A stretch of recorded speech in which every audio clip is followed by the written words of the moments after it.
The slow ascension up to the top of the shifting city drove a wedge of anticipation into my Aleutian heart, eager for the view at the top of the rise. The shimmering blue doorways that were scattered about by the millions had varying decors and written guideposts around them, with further extensions in augmented reality. Much like the Aleutians themselves, the settlement was a hybrid of man and machine. Technology was interwoven with their society on every level. Nanobots filtered the air we breathed, and the soil the metal tree burrowed into. I gazed upward toward the sun, getting immediate warnings as the nanobots tried to darken my vision. Hey, Karai, if this planet is really a gazillion years old, why hasn't the sun exploded? Is it a nano-sun? The Aleutian snorted with amusement. No, but that's a good question. When a star is at the end of its life cycle, we warp it out of the system and bring a new one in. Ah, casual. Hardly an inconvenience. How do you know there wasn't already life around those stars? Sagwa asked. Oh, intelligent life? We check for that far ahead of time and before we complete the transfer, the Aleutian answered. Mikri's glowing eyes darkened. The implication is you are not concerned with existing life and its value unless it meets your standards. Define intelligent life. That depends which judiciary you ask. If you're asking me and the broader scientific community, the usage of tools and language are required to merit a higher level of concern. Bacterial life can spring up on many planets, but the question is where you draw the line. Why not just warp your planet around a different star and not harm any existing life forms? For sentimental reasons, if I'm honest. The Aleutians want to preserve our home system. In all of this time, it's important to hold on to where we came from.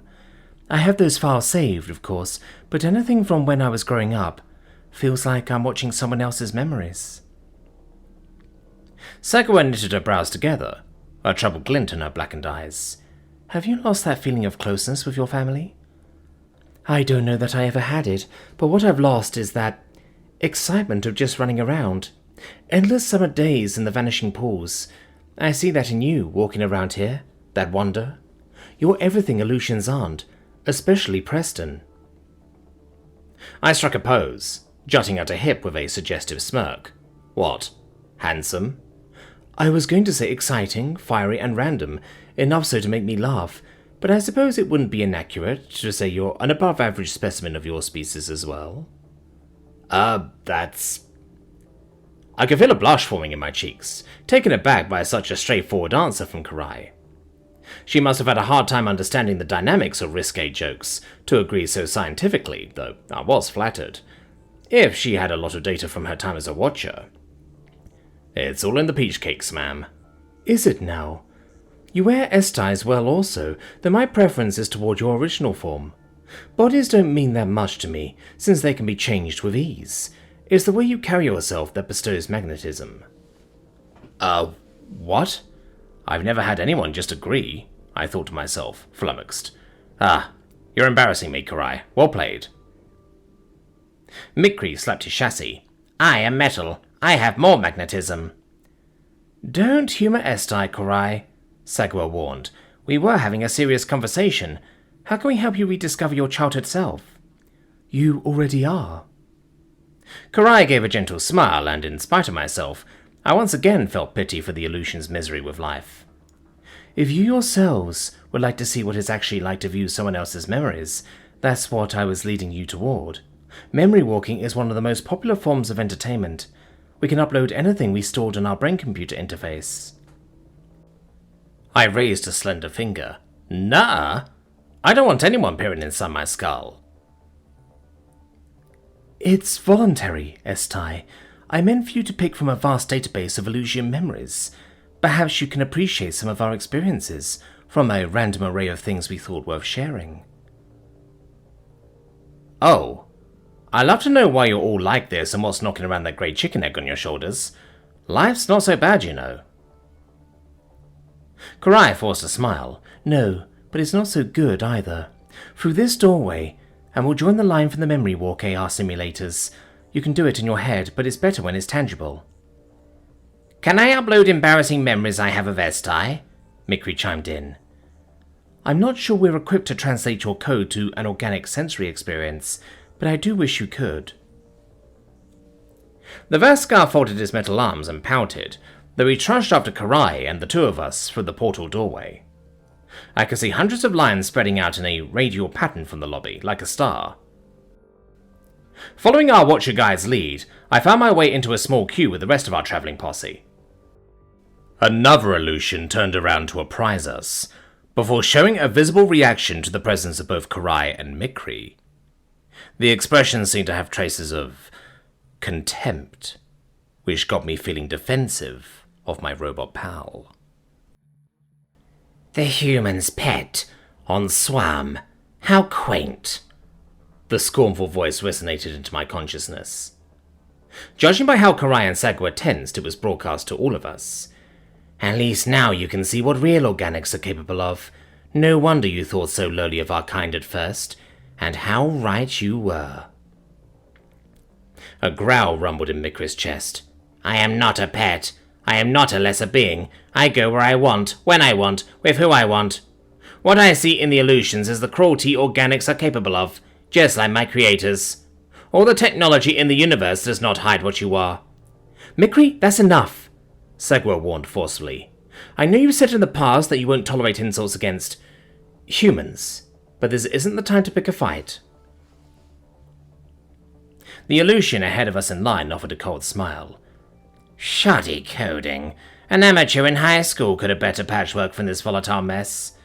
I'm not sure what game the Watchers are playing, but the human project should have been shut down a long time ago. I gritted my teeth, feeling my neck muscles tighten. What do you mean? You think we should just abandon every creation we dream up? I do not like what you said earlier, Mikri added, whirring with frustration that threatened to boil over. I thought lowly of organics because I did not see the generosity and kindness that humans were capable of, which is what has made them special to me. Why would you speak down upon such a wonderful species, who deserve a much better creator than you motherfuckers? The grey alien stranger didn't react at all to the profanity. Emotion does not deny the objective truth, and a machine should know this. If we sought an equal in the humans, we didn't find it. They're hardly more than animals. They aren't equals just because they can go through the portals we made for them. Humans can never understand our tech. Can you imagine them comprehending what it's like to live in a Lucian society? Their little primate brains would explode. Huh, would they now? I burst out laughing, and Sagwa's head snapped toward me in warning. She grabbed my elbow and squeezed, with an almost imperceptible head shake. Yeah, it's hilarious. What a ridiculous thought. Humans would never be able to find their way around Swam. Can you imagine them scratching their asses around the streets of the shifting city? They get one little nanobot in their colon, and their heinies would explode, like boom, and that's where their brains are, so... The illusion stared blankly. What the fuck? It's a Watcher thing, you wouldn't get it. In jokes, watching those animals rubs off on you. You lose some brain cells in the tundra here and there, crack open a few cold ones, and whoops, it's a bottle of bleach, and accidentally get imprisoned in a lacrosse net for a millennia. It does things to you. Life's hard. How much time did you spend watching their media? You can hardly cobble together a cogent sentence. This is the dumbing down effect that humans would have on our society, hurling us back into a primordial cesspool and dragging us down. They don't have intelligent conversations, which must be why you've come back with wires so crisscrossed. Must be. I hate humans. Mikri's eyes had turned red, but Sagwa grabbed him before he could take a swipe at the illusion's eyes. I have chosen you as Jambalaya. Nobody talks about humans that way. Put me down. I was forcing myself not to say anything visceral, and to be content fucking with the illusion, rather than letting the pit of anger explode. I was seething to hear him discuss my people in such a manner. It was important to blend in, and that meant not drawing attention to myself. Sagwa was right to stop us from leaping to humanity's defense, as much as it burned my pride. I just had to ignore that bigot and go about my day. We had a mission to do with the judiciary that superseded my wishes. You have so little idea the ignorance you are spewing. Karai's eyes simmered with rage, as she placed herself menacingly in front of the other illusion and spoke aloud. My jaw dropped, Surprised I heard the Watcher pipe up with an impassioned defense. How many billions of years have we had? Longer? They've had a mere million, less than the cycles in my lifespan. They had nothing given to them, and in fact they had it harder than us. The other Aleutian frowned. But Watcher Karai, they've yet to even make their own portals from scratch. Comparing humans to us is ludicrous. You're right, it is ludicrous. You're comparing peoples at two different phases of development, so it's an equation set up to always maintain our superiority. Look at how fast they grow rather than the height of the tech bloom. Or would you expect your child to pop out of the womb using razors? No. Why not? Because they have to, I don't know, have time to learn? So you expect us to wait forever? I expect you to acknowledge how remarkable a species that can process 5D space, a feat already beyond our capacity, could be if given the same time that we've been afforded to reach their full potential. I see a species that is driven, tenacious, and if you want to compare something, compare how much we've progressed in the last million years versus them. Aleutians aren't going anywhere, so what's the rush? Why are you so quick to judge them? You're impressed with fucking gunpowder? I'm impressed with anything new that had to be discovered. You don't know them, and it's an arrogant part of you that needs to be better than them.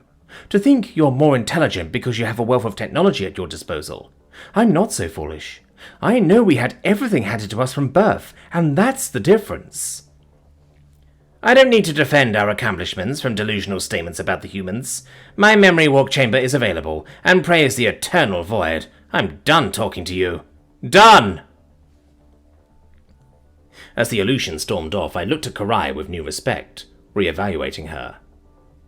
You say you don't care, and then you go and own that guy with gusto? You're a walking contradiction. Like, why did you stick up for us? I don't understand you. Karai placed a hand on my shoulder, closing her eyes. Perhaps I could show you. You don't have to pick a person's memory at random.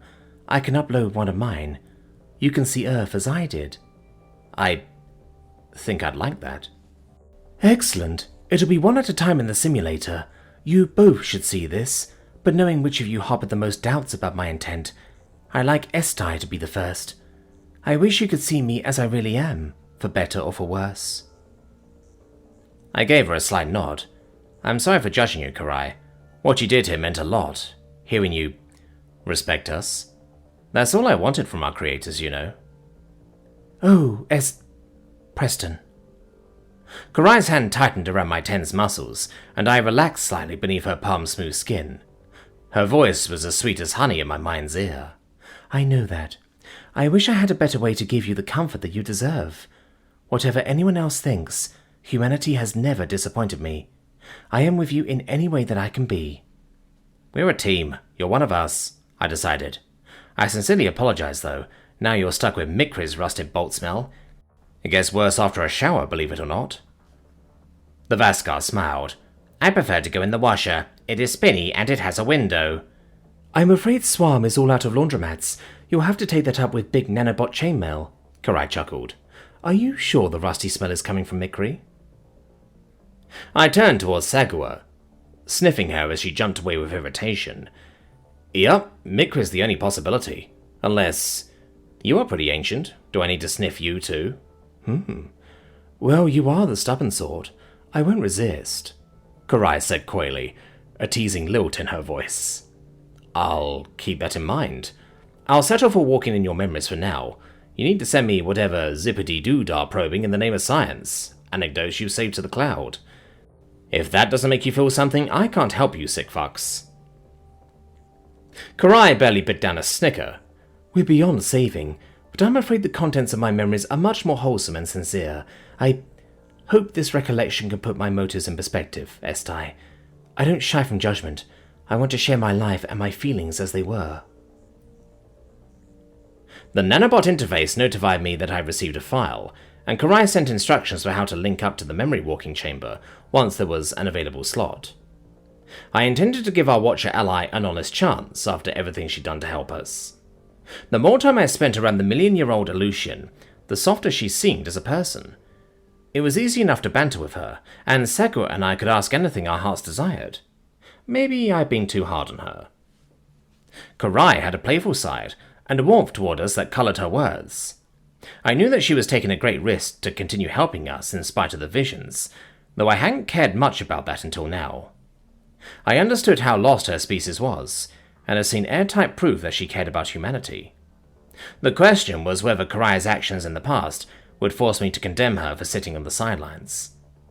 I wanted to believe she was a good person, but I suspected seeing from her point of view would give me the most definitive answer on that account.